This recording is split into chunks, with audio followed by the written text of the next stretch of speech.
Hello again, ladies and gentlemen. Thank you so much for tuning in to the COVID-19 lockdown account. Today I've got David with me. David is a communication coach, writer and performer, and is currently living in Greece with his wife and two children. So how are we getting on at the moment, David? We're not doing too badly, actually. Right, give you a little bit of a background on, because as you know, or as you may know, Greece is one of the countries that's actually dealing or has dealt with this thing up until now really, really well. We've got some of the lowest we had the lowest figures in Europe, point blank.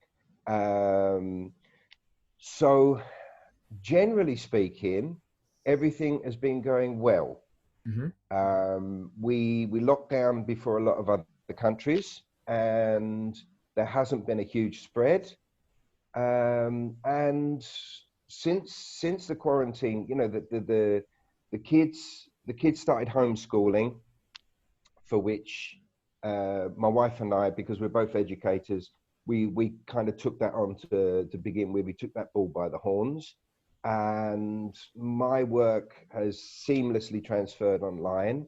Mm-hmm. And the best thing about all of this has been that I've had so much time with my wife and kids. And probably the worst thing about it is that I've had so much time with my wife and kids. Yeah. And I think this is really where the challenges have started for a lot of us here, is that we are, you know, our entire life has gone from being this sort of open life on the prairie to four walls. And I mean, you might notice here, I do a lot of my work on the veranda so that I can see the sky, so that I'm sitting outside. And it's, you know, I need to at least get rid of a couple of those walls.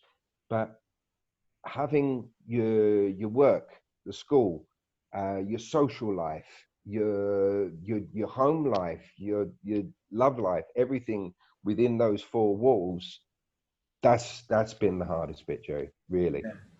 And what about your kind of are you in quite a built up area? Is there a sense of community there, or are you quite spread out?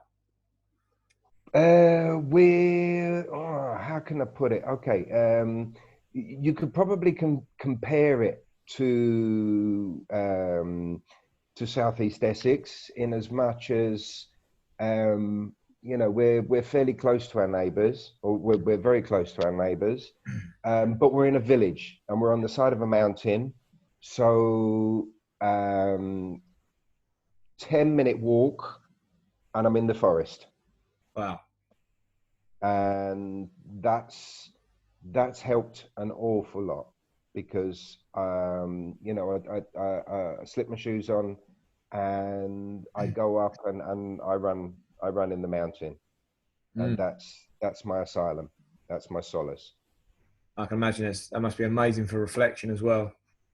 Oh yeah, oh yeah. That thing about do you run? Yeah, terribly. I don't run often because of the amount of stuff I do here. But yeah, I used to run quite a bit. And it is. I've never been a runner.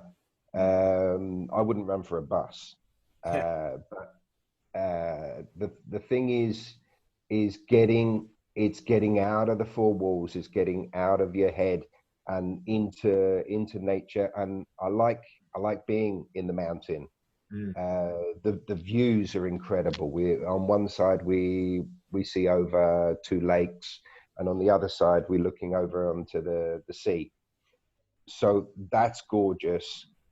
But while I'm plodding around the mountain, I'm not very patient. So a jogging became a run, and yeah, now I do 10, 15, 20 kilometers in a go. But it's my meditation. Yeah, and you know, it is so important to get outside. One of the things I've found recently, before lockdown, you know, probably I'd say about 2 years ago, I found mindfulness. We brought a mindfulness coach into the facility that I've got, and I helped the staff out with him, and he helped me massively. And I go for walks now, probably very similar to your runs by the sounds of things. And sometimes I do run it, sometimes I take the dog, but it's a case of just clearing my mind, focusing on what's around me, looking at the trees, looking at the colours. Whereas normally just walk through, I used to walk through in a fog and didn't pay attention to anything, Yeah. and wouldn't have Yeah. even remembered it. And now it's changed everything, and helped my headspace massively. Well, we live we live a life of white noise, Yeah. and just as a parenthesis, I suffer with tinnitus, and I've had it for a few years.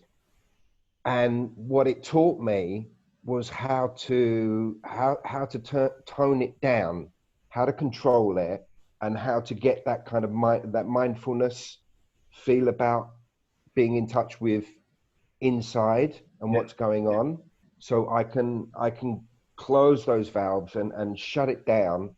And the mountain helps me massively with that.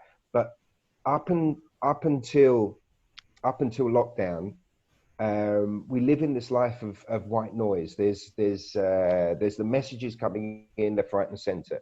There's the demands. There's the kids. There's the wife. There's the bills. There's the work. There's everything, and we just live in this life of noise. And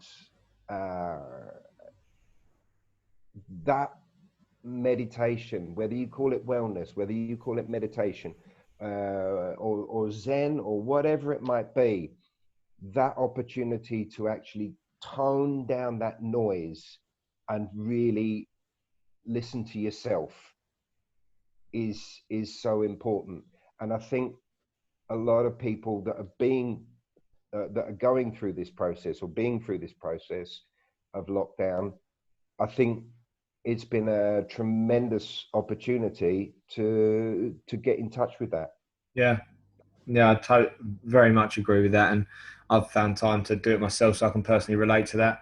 And you know, you are a very creative person. You said with your writing and the and your performing, as well as the fact that you're in education, which alone is you have to be fairly creative for inspiration anyway.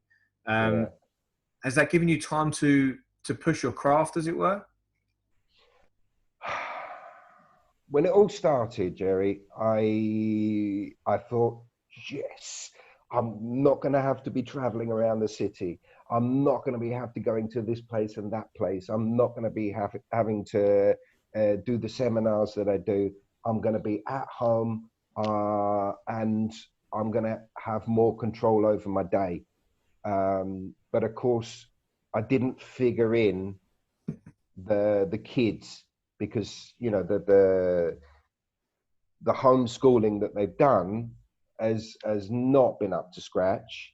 So we've had to play a more active role in their education to keep them going. It seems that I've gotten more work, so I haven't really had that much extra time. That said, the time that I have had, or that I do have, I've been using that more creatively. And I've um, I've written a few stories and articles and things like that. That's kind of my communication thing is with the page, and I get things out, and then afterwards I can read them back. And that you need to have that time with yourself. And we can use so many different ways to do it, whether it be the walking.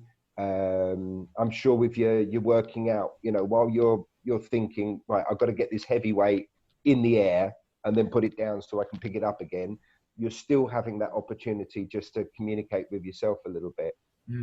So it's not been as much as I'd hoped, but it has been pretty good, and it's been beneficial. And I'm getting opportunities to be more creative. That's brilliant. That's brilliant. Would you say you've got a fairly high expectation though? Would you say that you kind of, you may have a bit of an unreachable goal? Because I know I do. I have an unreachable goal, and I always have done. Yeah. Once you've reached your goals, then that's it. What do you do after that? Yeah, yeah. You go again, and you go again, right? That's it. Yeah. Well, like I used to do a fair bit of weights, and people had asked me, so David, what do you do for athletics and sports and things like that? And I said I pick up heavy things and put them down again. Mm. And once you've done it, then you've got to have a higher goal of, right, okay, I'm going to do that 10 times. I'm going to do it with more weight. Set yourself a goal that you could never hope to achieve, so that your journey just keeps going. And because it's all about the journey. The process, yeah. Everything is about the journey. Mm. This life only has one destination. Yeah. And we're all going to get there. We'll pay our taxes along the way, because that's the other thing that we can't avoid. But we're going to get to the destination. So you've got to make it as satisfying as possible. Mm. And you've got to have those hills to climb. Oh, very much so. And I think, if you do fall in love with your process, if, for you, when it comes to your writing, when it comes to performing, your communication, when it comes to doing what you do and pivoting online as you've done, and if every single day is that level of excitement, enjoyment, then the process is going to be amazing, right? It's going to be a fantastic journey. So, yeah, I can definitely relate to that. So let's talk a bit about some of the communication stuff that you've been doing, because you're an educator, and you said that in the brief that you had pivoted online some time ago. Yeah. I started to take on students from the Far East. I got South Korea and China, but I've also got some Chinese expats who are in Australia, and so I had to move online. And I realized, right, okay, now there's a lady called Christina Alden, who's become a very good friend of mine. She was a keynote speaker at a conference that I was hosting, Vox Days, which is a big tech thing, and I'm not very techy, but I did the hosting bit okay. Anyway, we became good friends, and there were a few times that we had online chats, and it suddenly occurred to me how present she felt on that screen. I had her in 2 dimensions, but she felt really, really present. And I said, Christina, how do you do this? And she said, I put the little screen of myself next to the camera, and I just look at myself, and it really bridged the gap. You really felt that you had eye contact. And that's what we're having to learn, because we've gone from all these lovely 3-dimensional people that we can hug and kiss on both cheeks. And I know you don't do that much in Essex, but we love it here in Greece. Yeah. So we've gone from all of that sort of squidgy, lovely human contact thing to this. Yeah. And bridging that gap is bloody hard. And I've gone from teaching people about non-verbal communication and hand gestures and stances and voice tone and things like that. And half of those skills that I've been teaching are now irrelevant. They're just totally irrelevant. Now it's all about achieving eye contact. Okay, the hand thing. I do a lot of the hand thing. But bridging that gap and the tone of voice and some of the other little incidental things is we get web lag. And when you get web lag, is that the other person just ghosting you? Or are they thinking? Or did they not understand you? And you've got to be able to discern those differences, because those little subtleties in communication, they make a huge difference as to whether you connect with someone, whether you trust them, whether you bond with them.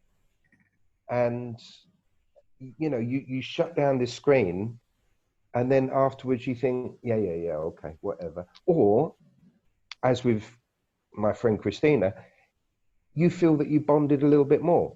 Yeah, you built rapport quickly. Yeah. And these are new skills that we're having to learn, and learn them quickly. Like now, isn't it? This has been the catalyst to push this way of communicating, and has changed everything, isn't it? Yeah. From the way that we're doing this, that we're doing at the moment, to school, you're seeing the kids, and they can minimize the screen and wander off and play Fortnite or Minecraft or whatever they want to do, and then just sort of crop up every now and then and say, "Miss, I didn't hear that bit." Or just show their face. Whereas, in our day, it was I don't know, a piece of paper across the back of the classroom, or a whisper in the ear or something. Now they've got so many more tools to distract themselves from education.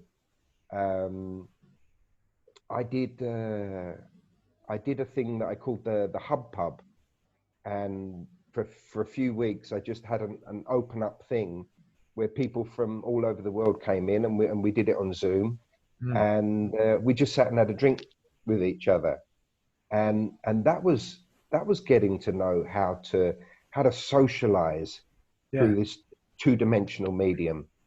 It's getting weird. It is weird. I mean, I've had a couple of definitely the quizzes. I've had a couple of interesting days. One of the guys made a big kind of, he called it the wheel of misfortune, and he spun it, and you had to do like Trivial Pursuit questions, dares, and all sorts of stuff. And you know what? It was like we were all in the room. It's weird, just on a little phone, because they're our close friends, and we all had a good old jolly up, a couple of drinks together, not a couple, quite a few. It was like we were all in the same room. And you know what? We're meeting up because we've now had where we can now meet up in groups of sixes in a public space, as long as we socially distance, which was passed yesterday. So we're going to meet them today. But I think it's going to be it's going to be probably more strange meeting up in person now because I'm so used to seeing them online, which is just weird, isn't it?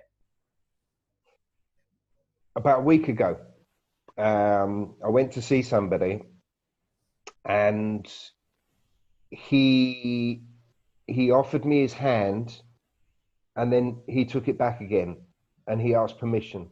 And I for that split second, that thought of shaking somebody's hand, which I love doing. I love that contact. I'm a warm handshaker, and usually a hand on the shoulder as well, type person. And I found myself thinking about it, and then I thought, no, I'm gonna do it. I'm gonna shake someone's hand. Like it was parascending or bungee jumping. And I did, and I took him by the hand, and it felt good. But these are the things that we're going to have to readjust to at some point. And then it's going to be, whose hand do I shake, and whose hand do I not shake? I suppose like especially with like the kissing on the cheek or even kissing, and little things that have evolved over time are actually in place because of stuff like what we're going through, isn't it? You know, that was to build herd immunity, kissing, wasn't it? If someone in the village was ill and they survived an illness, they would then kiss everyone in the village, and that would pass. Yeah. They'd pass it. So, and you know, we do the, not as much as you do over in Greece, but we do the kiss on the cheek over here. I'm a serious hugger. I hug everyone and handshaker, and I jump all over my mates, and we're all rugby player, so we're all doing weird stuff all the time anyway. So it's very difficult. The lack of human contact is very difficult. So it's that kind of having your hand out and do I shake your hand and not knowing what to do. It's just, I don't know. It gives you that kind of uncomfortable feeling thinking about it because of how close I am to everyone, and I can see that you're probably in the same boat with that.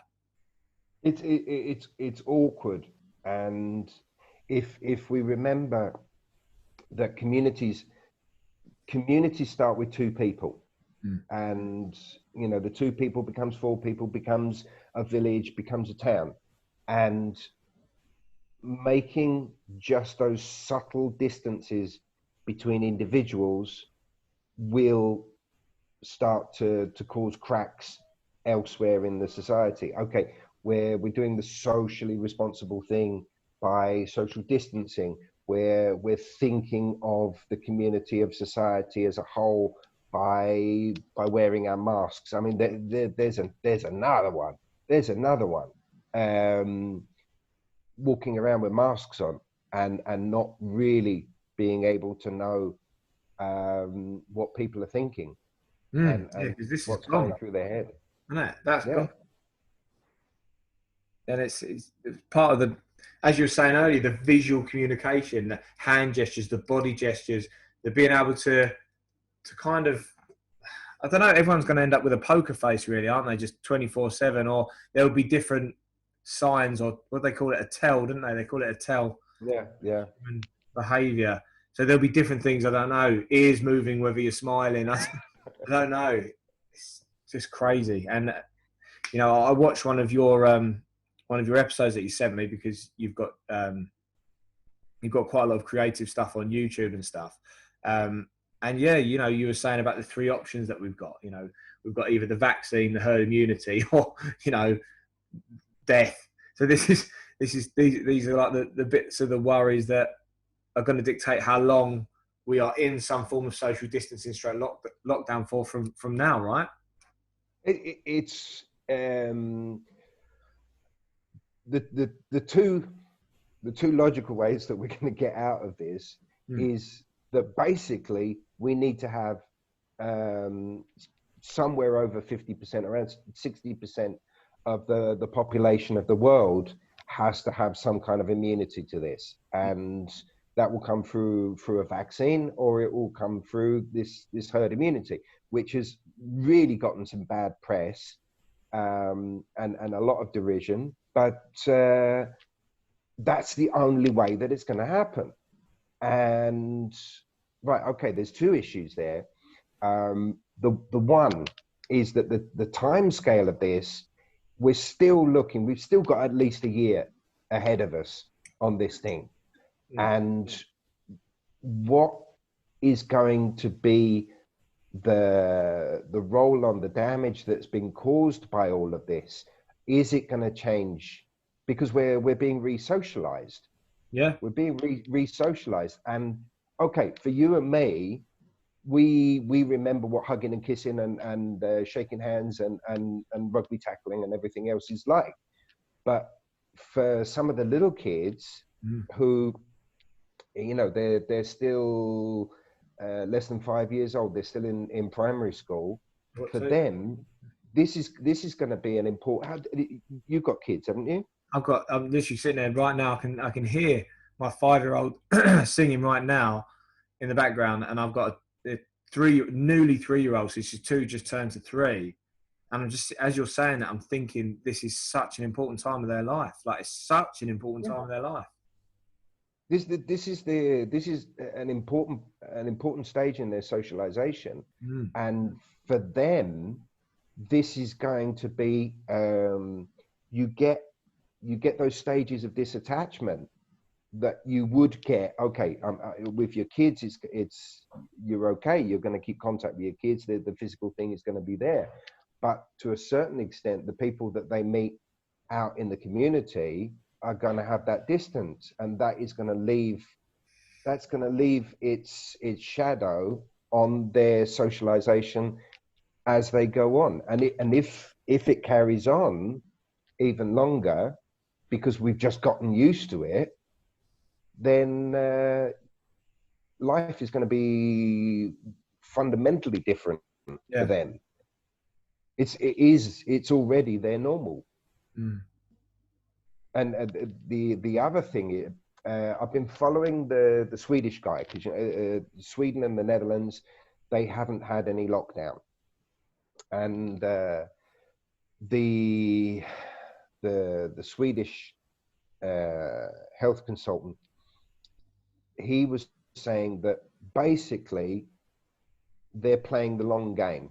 Yeah, they've told the population to distance, to be careful, but they can go about their daily business. And we've seen that they've had huge numbers of cases. Things don't look to be going terribly well at the moment.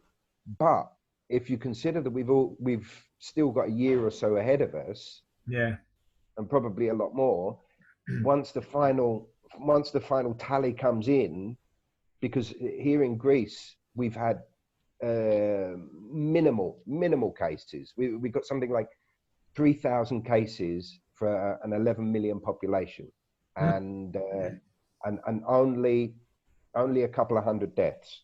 Only a couple of hundred. We've had a couple of hundred deaths. That the respect it deserves. But we're a virgin people here. We haven't built up that immunity. So when the tourists come over, who knows what's going to happen? Yeah. That's the massive worry as well. Whether they just what would that do, especially for like the likes of Spain, definitely France, well, just the whole of Europe, if they shut down tourism as a whole, and people for some reason have this idea that England wouldn't be affected if they shut down tourism. So that's all right, we'll just holiday at home. That's not how it works. That's not how it works. Tourism brings so much to every country. If you just walk around London right in peak season, you can't move up Oxford Street because of the hordes of tourists and stuff, and the enormous impact if we were just to put a blanket ban on tourism would be catastrophic, I think. London as a city gets as many tourists every year as Greece as a country. Yeah. Easy. And probably more. So, it is going to hit. Now, where it's going to hit Greece is that the tourism industry for us is about 20% of our GDP. So, come September, October time, when everyone's counting their summer money, then there we're going to see the big impact. You see, that's the thing when they talk about the economy, you always think of people in their Armani and Boss suits shouting in London down a phone, but we are the economy. The money that we bring into our households, we're the economy. And if we're not bringing it in, then we're not spending it. If we're not spending it, it means that the next guy's not getting it. Yeah, and that's the only thing that's going to boost it is public spending. And I was talking to someone, because New Zealand have, let's face it, they've absolutely knocked it out of the park, haven't they? I spoke to a girl living in New Zealand the other day, and there is an incentive they're talking about locally where each council, so the government is giving the council a big pot of spending, and they're thinking about giving each individual person per household, I think something like $1,500 per person, and they've got to go and blow it locally. They've just got to go and spend it locally in local shops. I would assume it'd be like a voucher system. I'm not quite sure how it works. No, it'd probably just be money in your account, right? But it's got to be spent locally. And I just thought it's just an absolute genius idea. That would boost the economy within minutes. If I was told, Jerry, you've got 2 weeks to go and blow that money, go and have as much fun. Your wife's got the same. You'd have the best 2 weeks of your life. You'd have loads probably 48 hours actually, but it would be brilliant. And how good would that be for the economy compared to the amount it's going to cost the government if they don't do stuff, the cost of the country if they don't do something like that, right? So I just thought that was incredible. When you put when a government puts the money into the economy with some kind of condition proviso that it actually goes into the local economy, then all it's doing is it's recycling currency. It goes down, it gets spent, it goes back in taxes, it keeps the local economy going.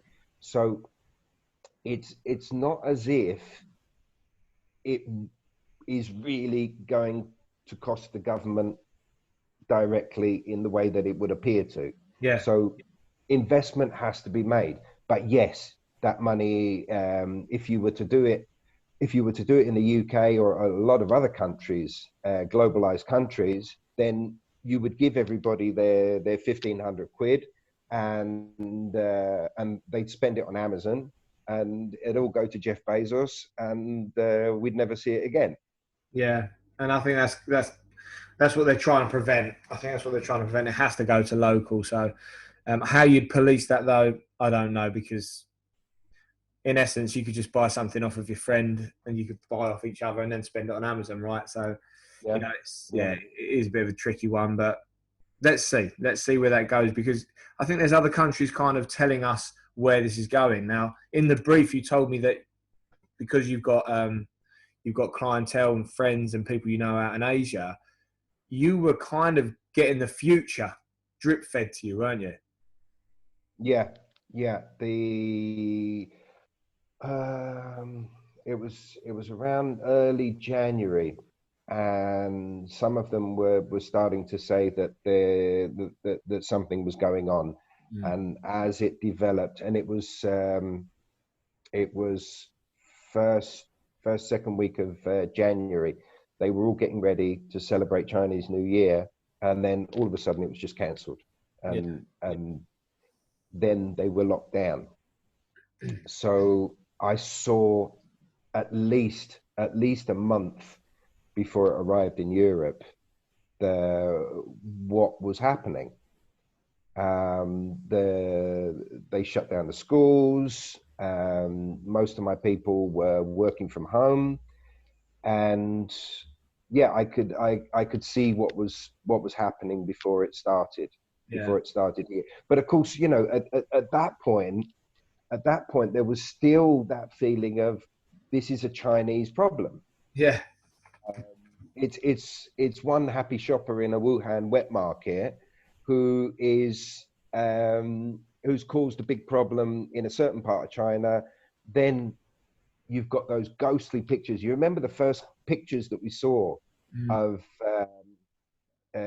if you look at pictures of Wuhan.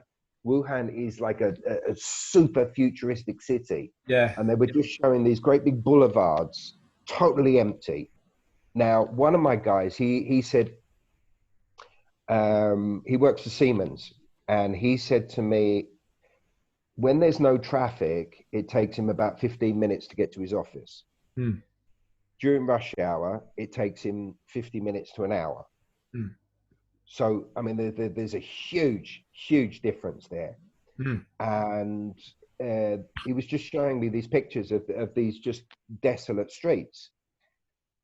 So I got a feeling of what was going on before it started, and it was a no-brainer. It was gonna come over here, and once it did, it just seemed who was it? It's Italy. And we're just across the water from Italy. It just went through Italy like wildfire, And then in Britain, they were still saying it's a Chinese stroke EU problem. And we're not part of the EU anymore. Yeah. Yeah. So, It works.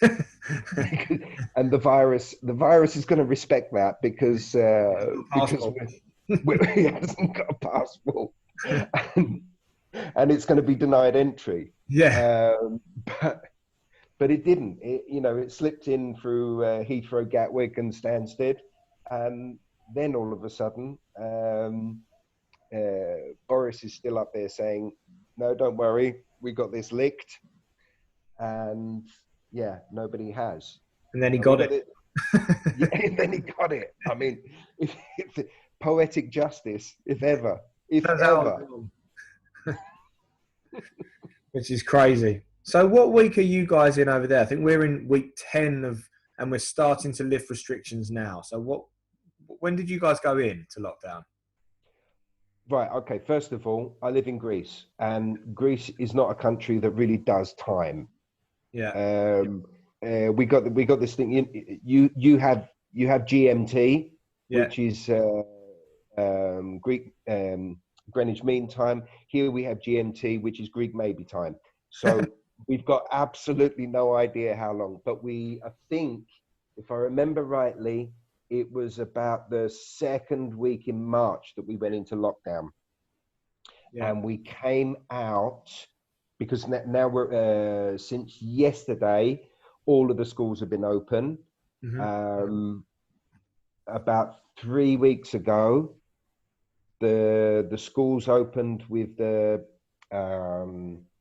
high schools first, with the top years of the high schools, which was like the 16, 17-year-olds. Yeah. They went back first because they were getting prepared for their university entrance exams. And then they slowly stepped down through the years. From the beginning of last week, most businesses open back up. Mm-hmm. From this week, hotels are starting to open up. So we were in it, well, we got March, April, May. Yeah, we got about 2.5 months. Yeah, we got about 2.5 months of full lockdown.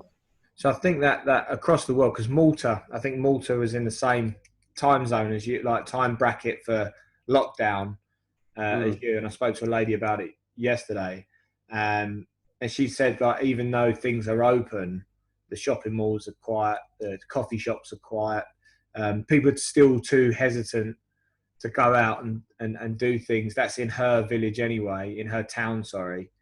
Is there a similar kind of feeling there where, although you're allowed out, people are still kind of almost living in lockdown still? There are those who are not really venturing out, but I've been out a few times over the last couple of weeks, and the Greeks are out en masse. Good. There's, the cafes the tables are a little bit more separated. There's a few people, quite a few people with masks. All day they're wearing their masks. But generally speaking, the Greeks they're back into their appetite for life, and the streets are teeming. People are kind of getting back to it. So for people watching and listening, we're in the second day of June. So it's been a long old slog then, isn't it? It's been a real massive time for people to be in lockdown and to go through that, 10 weeks of being completely shut down. What kind of things have you found have really helped you throughout this time? I think my running has helped me. Mm-hmm. I mentioned before that we live in a village which is on the side of a mountain. We're about 650 meters above sea level. The top of the mountains are just over 1,000, and so I get up into the forest, and run around there. That's really helped me to get away from the noise, because like I said, having your whole life in four walls has been it's been like tinnitus. The noise, the white noise of the continuous with the kids and the wife and the cooking and the whatever. So that's been good.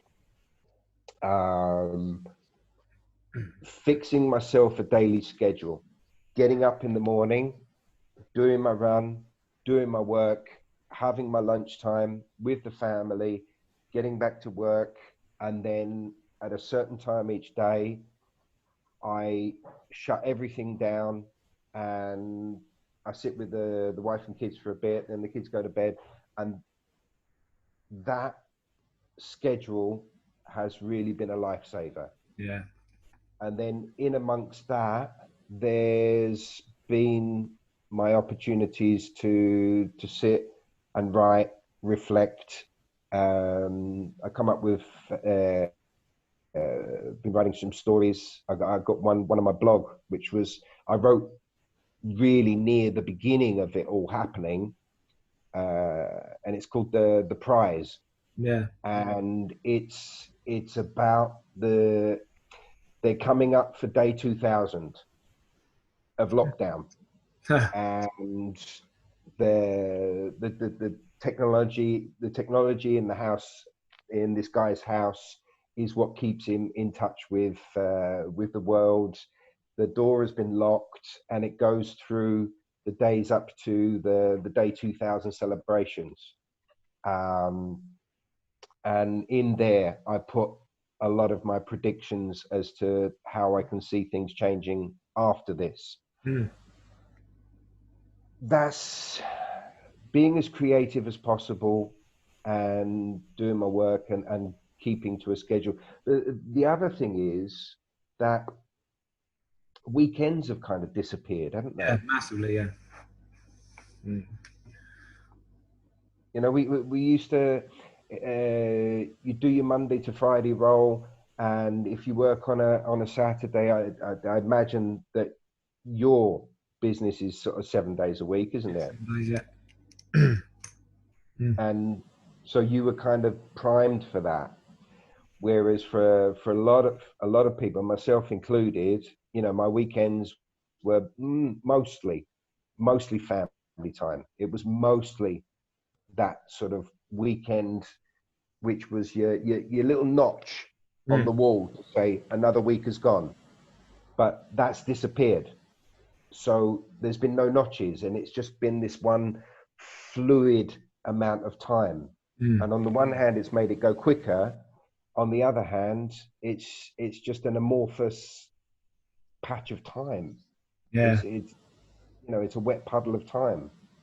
I think that, you know, we'll be grateful to get through and come out the other side and have our that is what something I'd definitely say is definitely a form of creature comfort to have that closure. It's a closure of the week, isn't it? The weekend, the wind down and that time to yourself.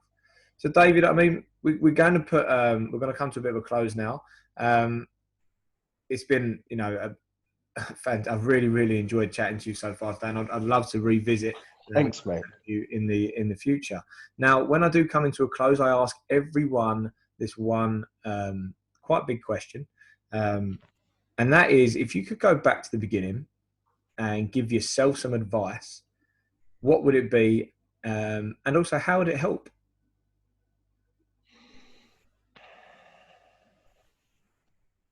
I'd probably go back, Jerry, and tell myself to go a little bit easier on myself, and not expect so much. And how would that have affected me? You know, on the one hand, I think I've done pretty well throughout this, but there's been some black times, and there's been some times when I've gotten really frustrated. But in reality, would it have made any difference? The wisdom that I've acquired through this, I've just got to wait and see how well I've learned that lesson and how deeply I've internalized those lessons. But yeah, I think it would be. I'd go back and say, look, just chill out a bit, guy. It's okay. You know, you can handle putting a couple of kilos on. You can handle letting the kids relax a little bit. Yeah, I think that's it. I think I'd go back and say, "Whoa, there, soldier. Yeah. Hold on." Go And it easy. would have made it easier.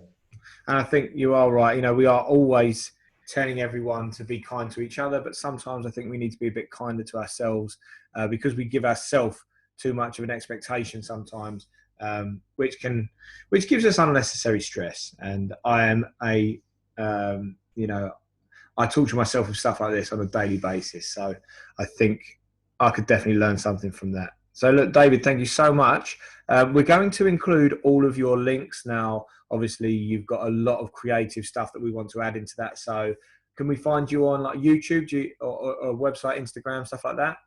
Right. Okay. So where am I? If you go into Facebook, you will find me. My storytelling project is there as the Maelstrom Project, and you'll find me under my name. If you have trouble with the Maelstrom Project, then come to me and I'll send you onto that. I can also direct you towards my Spotify and iTunes stuff on there. The YouTube thing is a bit all over the place, and that's one of the things that I'm working out at the moment. Yeah. My blog is come over and see me on my blog. That's acropof.com, ACROPOF, acropof.com.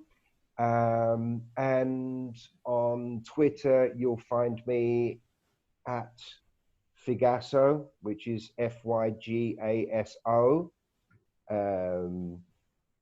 Incidentally, that means fugitive in Greek.